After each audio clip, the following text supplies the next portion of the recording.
दुनिया भर में 53,47,000 से ज्यादा कोरोना के मामले सामने आ गए हैं। वहीं अब तक 21,81,000 से ज्यादा लोगों ने कोरोना से जंग भी जीती है। कुल मौत का आंकड़ा 3,40,000 के पार जा चुका है। दुनिया भर में सबसे ज्यादा अमेरिका कोरोना से प्रभावित हुआ है। अमेरिका में अब तक 16,48,000 से ज्यादा लोग कोरोना पॉजिटिव पाए गए हैं। वहीं कोरोना से अब तक 97,732 लोगों की मौत हो गई है। वहीं 4,03,000 से अधिक मरीज ठीक भी हुए हैं। कोरोना के बढ़ते मामलों में अब रूस का नाम भी शामिल हो गया है। रूस में 3,35,000 से ज्यादा मामलों के साथ वो विश्व में तीसरे स्थान पर आ गया है। यहाँ कोरोना से अब तक 3,388 लोगों की मौत हो चुकी है। रूस में 1,07,000 से ज्यादा लोग ठीक भी हुए हैं। देश भर में कोरोना ने 1,30,000 का आंकड़ा पार कर लिया है। वहीं देश में अब तक लगभग 53,947 मरीज ठीक हो चुके हैं। देश भर में कोरोना से 3,850 लोगों की मौत हो चुकी है। महाराष्ट्र में कोरोना का कहर बढ़ता ही जा रहा है। 24 घंटे में राज्य में 2,608 कोरोना संक्रमित मामले मिले हैं। प्रदेश में अब तक 1,577 लोगों की मौत हो चुकी है। वहीं महाराष्ट्र में कोरोना संक्रमितों की संख्या बढ़कर 47,190 हो गई, जबकि सूबे में अब तक कोरोना से ठीक होने वालों की संख्या 13,404 है। तमिलनाडु में अब तक 15,512 कोरोना मरीज मिले हैं। कोरोना से अब तक 104 लोगों की मौत भी हुई है। बता दें कि प्रदेश में 7,491 लोग पूरी तरह से ठीक हो चुके हैं। प्रदेश में एक दिन में 759 मामले मिले हैं।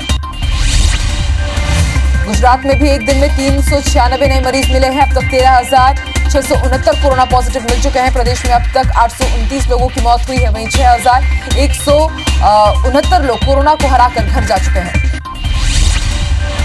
दिल्ली में कोरोना मरीजों की संख्या एक दिन में 591 बढ़ी है। दिल्ली में अब तक 12,910 कोरोना पॉजिटिव मरीज मिले हैं। वहीं दिल्ली में अब तक 231 लोगों की मौत हो चुकी है।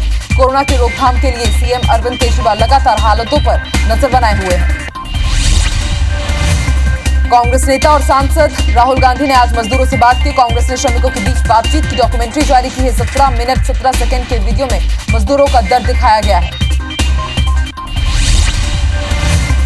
सेना प्रमुख मनोज मुकुंद नरवणे ने आज लद्दाख का दौरा किया। इस दौरान सेना प्रमुख ने जवानों से मुलाकात की और सरहद पर हालात की जानकारी ली। चीन से तनातनी के बीच सेना प्रमुख ने जवानों का मनोबल भी बढ़ाया। बिहार की 15 वर्षीय ज्योति ने बड़ा साहसिक काम किया है। लॉकडाउन में घायल पिता को साइकिल पर बैठाकर हरियाणा से वो 7 दिनों में दरभंगा तक 1200 किलोमीटर का सफर किया। ज्योति के इस साहसिक कदम को देखते हुए भारतीय साइकिलिंग फेडरेशन ने उन्हें ट्रायल के लिए अब दिल्ली बुलाया है। बालरामपुर जिले में क्वारंटीन सेंटर में युवक से मारपीट मामले में केंद्रीय मंत्री रेणुका सिंह ने नाराजगी जताई है। केंद्रीय मंत्री ने जनपद सीईओ और तहसीलदार को धमकाते हुए कहा कि बेल्ट से मुझे भी ठोकना आता है। छत्तीसगढ़ में कोरोना मरीजों का आंकड़ा बढ़ता जा रहा है। प्रदेश में आज दिन भर में 44 नए मरीज मिले हैं। राजनांदगांव से 10, मुंगेली और बिलासपुर से 9, कोरिया और रायगढ़ से 4, सरगुजा से 3, गोरेला पिंडरा मरवाही से 3, बलौदाबाजार और जशपुर से 1 नए मरीज मिले हैं। वहीं बालोद से आज 2 मरीज डिस्चार्ज किए गए हैं। छत्तीसगढ़ में अब एक्टिव मरीजों की संख्या 152 हो गई है। छत्तीसगढ़ में कोरोना का ग्राफ बढ़कर 216 हो गया है। प्रदेश के 20 जिले कोरोना से प्रभावित हो चुके हैं। इससे एक्टिव मरीजों की संख्या बढ़कर 152 हो गई है। प्रवासी मजदूरों ने अब सरकार की चिंता बढ़ा दी है। कोरोना मरीज मिलने के कारण कांकेर समेत भानुप्रतापपुर में प्रशासन अलर्ट पर है। मरीज मिलने के बाद भानुप्रतापपुर के कई गलियों को सील किया जा रहा है। इलाके की कई जगहों को कंटेनमेंट जोन घोषित किया गया है। वहीं प्रशासन लोगों को मास्क पहनने और सोशल डिस्टेंसिंग का पालन करने की अपील कर रहे हैं। गरियाबंद में 3 कोरोना पॉजिटिव मरीज मिलने के बाद जिला प्रशासन सतर्क हो गया है। जहां मरीज मिला है उन 3 गांवों को कंटेनमेंट जोन घोषित कर दिया गया है।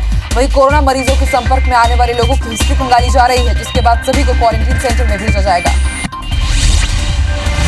सरगुजा जिले के कटरापारा गांव में कोरोना मरीज मिलने पर इलाके को सील कर दिया गया। मामले की सूचना मिलने पर सीतापुर पुलिस और प्रशासन की टीम मौके पर पहुंची और पूरे इलाके को सैनिटाइज किया गया। वहीं मरीज को अंबिकापुर मेडिकल कॉलेज अस्पताल में भर्ती करवाया गया है, जहां उनका इलाज जारी है।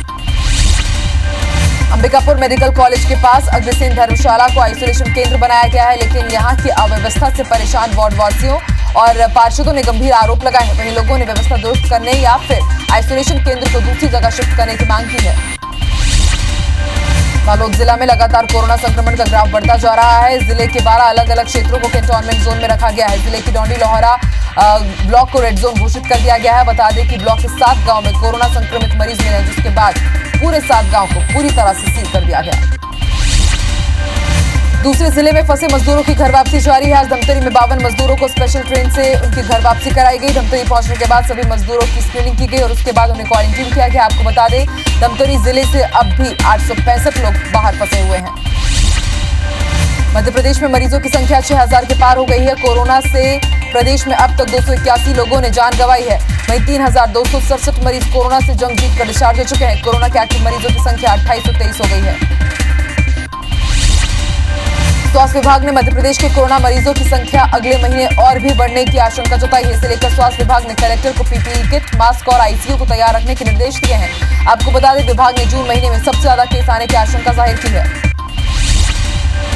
मध्य प्रदेश में शराब दुकानें खोलने की कवायद तेज हो गई है। मध्य प्रदेश सरकार ने शराब ठेकेदारों को 27 मई तक दुकान खोलने का अल्टीमेटम दिया है। आपको बता दें, पहले भी सरकार ने शराब दुकानें खोलने की तैयारी की थी, जिसके विरोध में शराब ठेकेदार हाईकोर्ट चले गए थे। छत्तीसगढ़ में राजीव गांधी न्याय योजना के तहत बीजेपी नेताओं को भी धान एमएसपी अंतर की राशि मिली है। आज कांग्रेस ने 15 बीजेपी नेताओं की लिस्ट जारी की है, जिनके खाते में पैसा डाला गया है। सूची में पूर्व सीएम रमन सिंह, पूर्व सांसद अभिषेक सिंह, नंदकीराम कंवर, पुन्नूलाल मोहले, लता ओसिंडी और दिनेश कश्यप का नाम शामिल है। मध्य प्रदेश में 24 विधानसभा सीटों पर होने वाले उपचुनाव की तैयारियों को लेकर बीजेपी कांग्रेस जुटी हुई है। मुरैना जिले की 5 सीटों को लेकर पार्टियों में बैठकों का दौर शुरू हो गया है। ये सभी सीटें सिंधिया खेमे की मानी जाती हैं। ऐसे में कांग्रेस कैसे भी इन सीटों पर जीत दर्ज करना चाह रही है, तो बीजेपी भी इन सीटों पर विजय पाने के लिए कोई कोर कसर नहीं छोड़ रही है। समाज कल्याण विभाग में करोड़ों के घोटाले मामले में स्टेट बार काउंसिल के महाधिवक्ता पर कार्रवाई पर हाईकोर्ट ने रोक लगा दी है। याचिकाकर्ता कुंदन सिंह ठाकुर की शिकायत पर स्टेट बार काउंसिल ने महाधिवक्ता को नोटिस जारी कर जवाब तलब किया था। याचिकाकर्ता ने स्टेट बार काउंसिल से शिकायत कर महाधिवक्ता पर लॉ मैनुअल के नियम और नैतिक दुराचार समेत कई आरोप लगाए हैं। भोपाल से आज 27 छात्रों को लेकर एक बस केरल के लिए रवाना हुई। ये स्टूडेंट्स भोपाल के अलग अलग यूनिवर्सिटी में पढ़ाई कर रहे थे और लॉकडाउन के चलते पिछले 2 महीने से भोपाल में फंसे हुए थे। कोरोना के बीच कांग्रेस द्वारा वायनाड के छात्रों को वापस भेजने पर भोपाल में सियासत भी गरमाई हुई है। पूरे देश की जगह केवल वायनाड के छात्रों और मजदूरों को वापस भेजने पर बीजेपी ने सवाल उठाए। बीजेपी का आरोप है कि मजदूर और छात्र पूरे देश में एक समान है। ऐसे में कांग्रेस को केवल राहुल गांधी के क्षेत्र के लोगों की ही चिंता है। लॉकडाउन के दौरान रविवार को तीसरी इंटरनेशनल फ्लाइट इंदौर में लैंडिंग करेगी। इसमें इंदौर और आसपास के जिलों के करीब 102 यात्रियों के आने की संभावना है। इन यात्रियों को पहले एयरपोर्ट पर ही स्क्रीनिंग की जाएगी और उसके बाद क्वारंटीन किया जाएगा।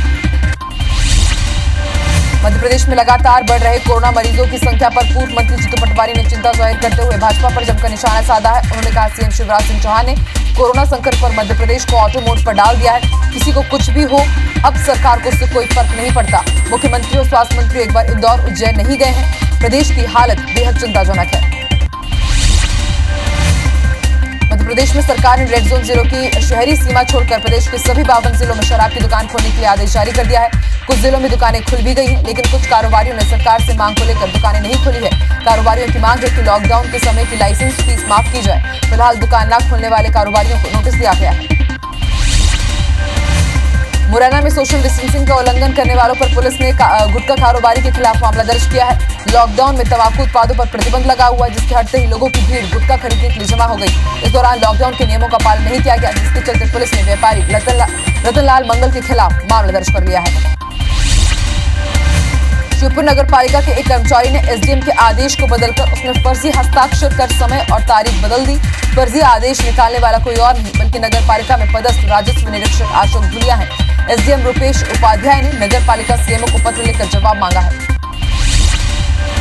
जांजगीर चांपा जिले में 75,000 से अधिक प्रवासी मजदूरों का आना बाकी है, जिसे देखते हुए जिला प्रशासन ने बड़ी तैयारी शुरू कर दी है। मजदूरों की बड़ी संख्या में सैंपल जांच के लिए जा रहे हैं। ऐसे में जिले में लैब टेक्नीशियन की कमी बहुत बड़ी समस्या है। इसे देखते हुए कलेक्टर जीपी पाठक ने दूसरे जिले से लैब टेक्नीशियन बुलाने का काम शुरू कर दिया है। इंदौर में लॉकडाउन के दौरान अवैध रूप से दुकान खोलने की शिकायत के बाद प्रशासन की टीम ने सियाकंज बाजार की 3 दुकानों को सील किया। अधिकारियों की टीम जैसे ही पहुंची, वैसे ही कुछ व्यापारी दुकान में ताला लगाकर भागने लगे। वहीं प्रशासन की टीम ने 3 दुकानों को सील कर दिया है और उनका लाइसेंस स्थगित कर दिया है।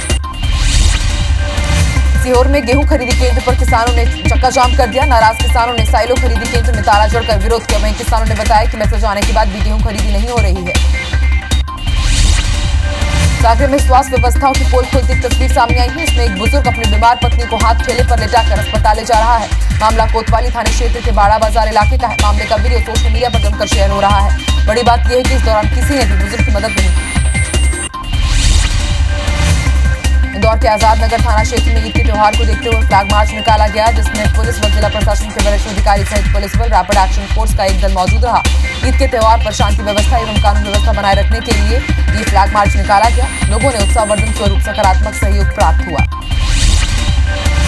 ग्वालियर स्मार्ट सिटी द्वारा से परेशान छायाकार केदार जैन ने 1 जून तक भुगतान नहीं किए जाने पर आत्महत्या की चेतावनी दी है। बता दें कि स्मार्ट सिटी के कंट्रोल कमांड सेंटर में विरासतों एवं ऐतिहासिक धरोहरों के छायाचित्र लगवाए गए थे।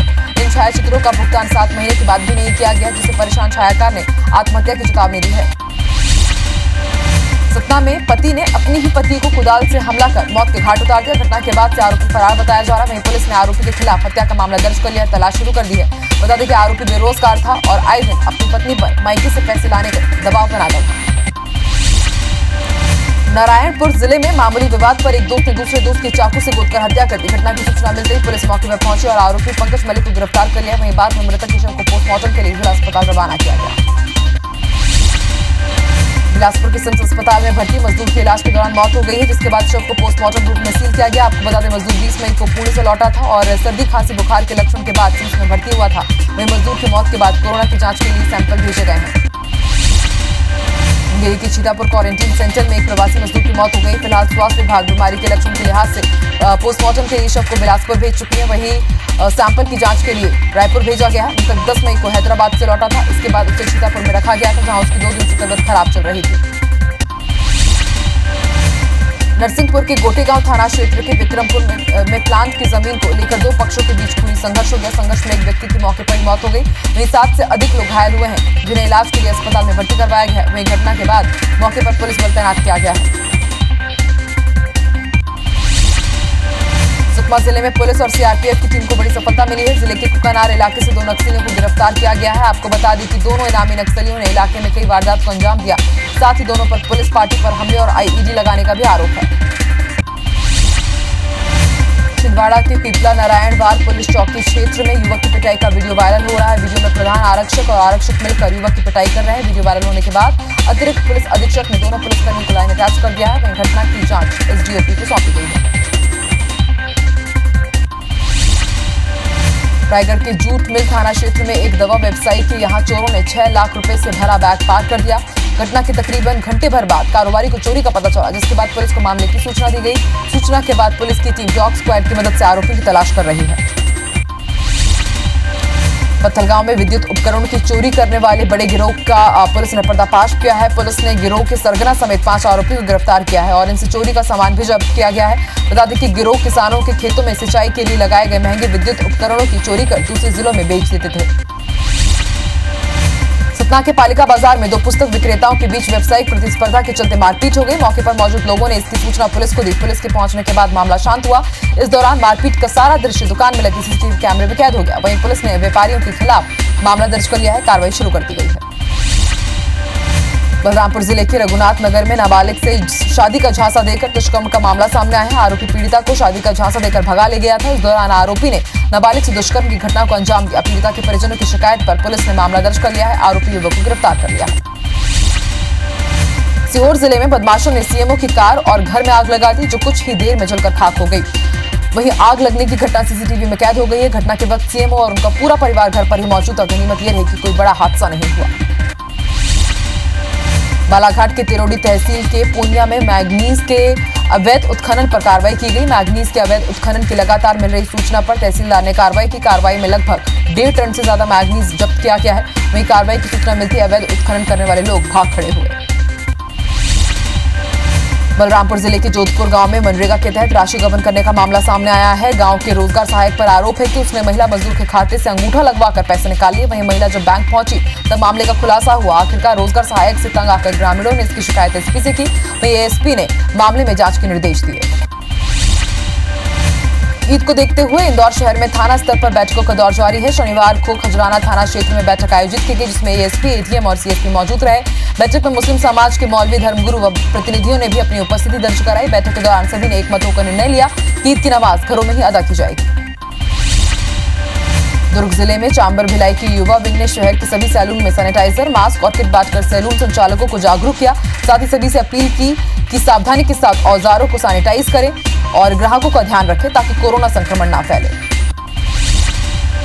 राज्य में IBC 24 की खबर का असर हुआ है। क्वारंटीन सेंटर में अव्यवस्था की खबर प्रसारित होने के बाद जिला प्रशासन के अधिकारियों ने क्वारंटीन सेंटर का जायजा लिया। साथ ही लोगों से उनकी समस्या की जानकारी ली और तत्काल कपड़े, दवाई के साथ ही बेहतर खाना उपलब्ध कराया। वहीं क्वारंटीन लोगों ने खबर के प्रसारित होने पर आभार जताया। धमतरी के दुगली वन परिक्षेत्र के मारा गांव में जंगल से भटक कर एक हिरण आबादी क्षेत्र के कुएं में गिर गया। हिरण के कुएं में गिरने के बाद सूचना वन विभाग को दी गई। टीम ने रेस्क्यू ऑपरेशन चलाकर हिरण को कुएं से बाहर निकाला और फिर जंगल में छोड़ दिया गया।